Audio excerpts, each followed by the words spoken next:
I got my timer here. I'm Adam. I'm an alcoholic. Yeah. And grateful to be here. I always like speaking. Um, I'm just really excited about my sobriety, lately. I have a sobriety date of February 5th, 2021. And for that, I'm truly, eternally grateful. Um, it took me 15 years to work the first step. It took me a lot of getting just beat up out there. Uh, a lot of jails, a lot of institutions, a lot of rehabs, a lot of late nights, a lot of just not letting it go, you know. And I was thinking, I heard something recently, like working the first step is really important because it's really the admission of your sickness. It's really the admission that I'm truly an alcoholic and my life is truly unmanageable. And I didn't want to admit it. I was, until it was really threatening my survival. Like, until I had enough consequences and enough knowing that if I kept going, like, I could die and it could be fatal, I wasn't going to stop. And something on that day, February 5th, it hit me like, I'm going to continue to drink till I'm dead, or I'm going to use drugs until I'm dead, and I don't want to live this way anymore. And the one place I knew that I could recover is Alcoholics Anonymous. I knew I could come in here and just keep trying, I tried a lot. I thought there was going to be a lot of people here. I brought all my chips that I had. If you want to pass these around, like, all the trips that I had from various programs, NA2, like, of me trying to get sober. That was me. And I really just was in and out of the rooms. I really never worked the first step. I didn't really admit it, and I got honest, I got brutally honest. And I think that's all that's really required of us in AA, is just a desire to stay sober and really that admission, like a solid admission that, hey, I'm not going to be able to recover on my own. And, it's going to be a journey. It's going to be whatever it takes, to stay sober that day. And, it has, I don't white knuckle it today. My first 90 to a year, I didn't knuckle it. It was difficult, but, I would just work. I would work with my sponsor through the steps, every week. We would just work step 1, step 2, step 3, a couple of weeks for step 4, and then 5, 6, and 7, and 8 in the rest of them. And right here in this room, I was able to get brutally honest with myself, and I was open enough to be willing to work the steps and start on the new journey. And I've let the journey happen. There was a lot of things I had to work through. I had a longer process of step 4 because, like, I was just kind of anxious. But my sponsor told me, he's like, hey, man, the things that you've done in the past are done. You did them. We can't rewrite your history. We got to just pick up where you are now. We got to just move forward today.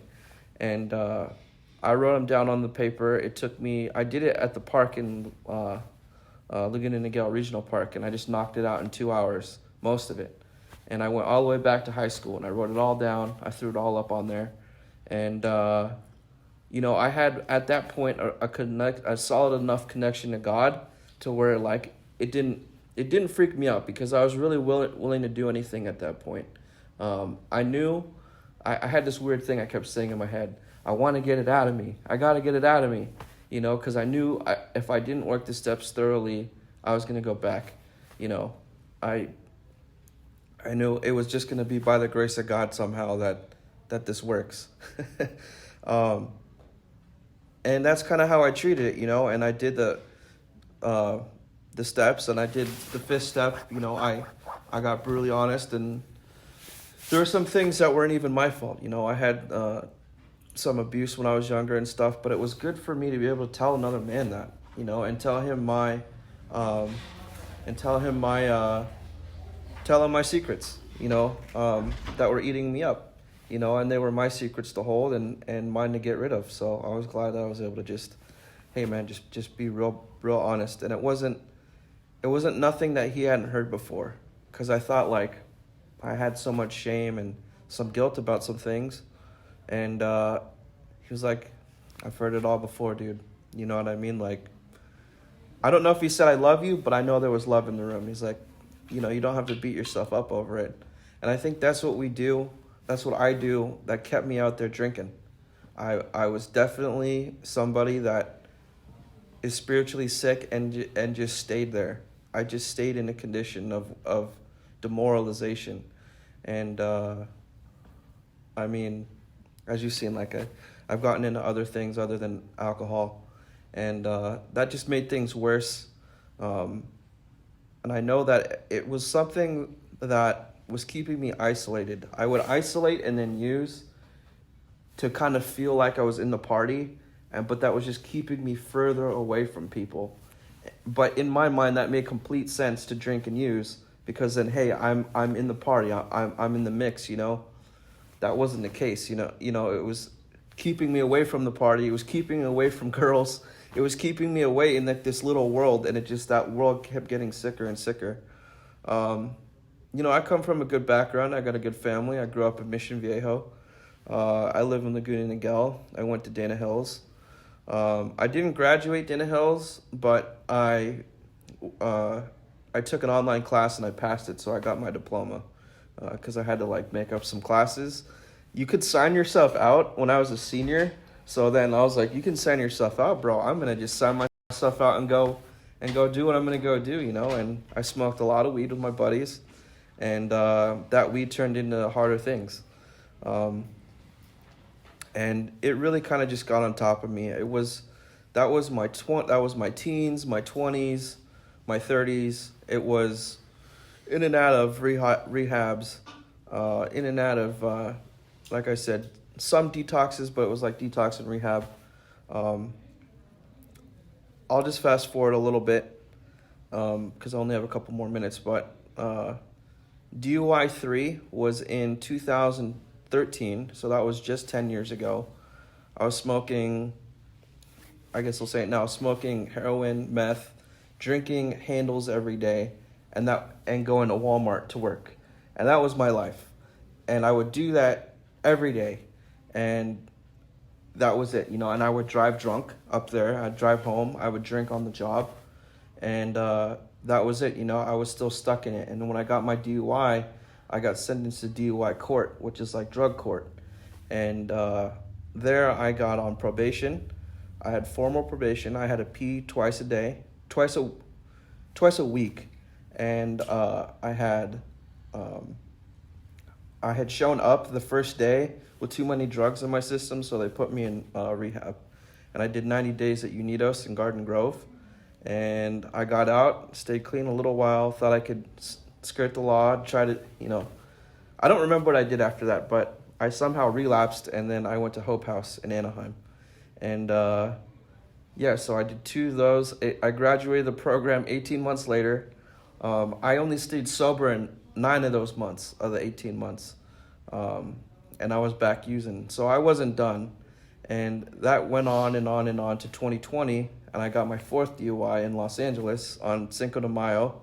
I was driving the wrong way down Figueroa. And the cop was like, "What are you doing, guy?" He's like, "You're in the bike lane going the wrong way." I'm like, "Oh, this isn't my apartment." He's like, "No." So I got busted there. He actually didn't want to arrest me, because they're busy and it's LA. But he's like, "Yeah, I got to take you in, man. You're in bad shape." So I got one hell of a lawyer, and I got a note from my sponsor, because by then I had crawled into the Canyon Club. I had gotten a sponsor and started working the steps, and then he wrote a letter to the judge that my client is attending Alcoholics Anonymous. He's an upstanding member of AA, basically, and please consider that when you make your sentencing. So I got, for my 4th DUI, basically a first offender wet reckless, and I basically got off. And I was looking at LA County jail time, and that was not going to be fun, What kid from OC in LA County. I did 1 day up there, and I was like, Nope. But so I'm really grateful for that. And that's really my story, you know. It just took me a long time to really recognize my condition. It really took a long time for me to like know that I'm sick, know that I'm not bad, and that I needed help, and that I needed to let go and let God and work the first step of my program, which is just admitting it, you know. And with that admission, I was able to work the rest of the steps. I knew something occurred to me that when I admitted it this time, I looked at the big book and I'm like, this is my brain, this is me, this is my people, no reservations. I was able to let go. So I'm lucky to be alive, honestly. You know, I could have killed somebody, I could have killed myself. And I have a great relationship today with mom and dad. Um, I love them really a lot, and I can actually feel their love. You know, I had to work through some family dysfunction. I had to get some counseling. I work another program, Celebrate Recovery, and that's also helped me to unpack other things in my life: anxiety, lust, family dysfunction, and it's really helped me get in more touch with my higher power. So, um, praise be to Jesus. Thank you.